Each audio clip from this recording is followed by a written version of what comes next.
The production budget is based on data from the sales budget.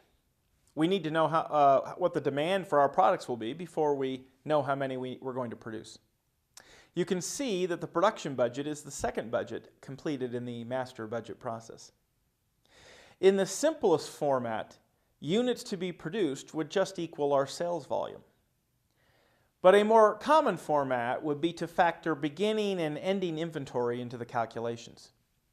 Companies don't want to end the month with 0 items in inventory because they wouldn't have anything to sell on the first day of the next month.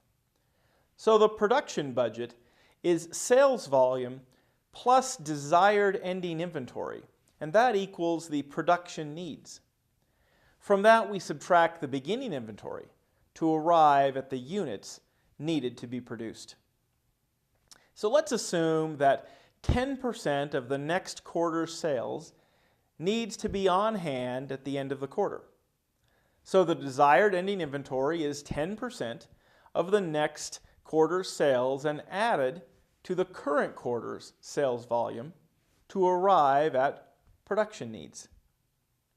Of course, ending inventory from one quarter becomes the beginning inventory in the next quarter. So we subtract that from production needs to arrive at the units needed to be produced. So let's look to see how to do this in Excel.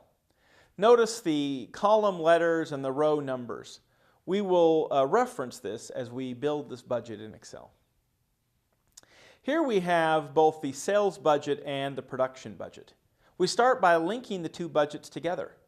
I can't emphasize how important this is. Once the budgets are built, we might want to change sales volume and do a little what-if scenario analysis.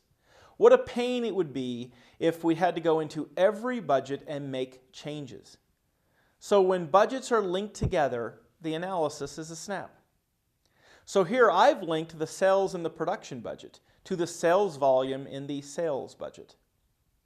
Then the desired ending inventory can be a formula based on next quarter's sales volume.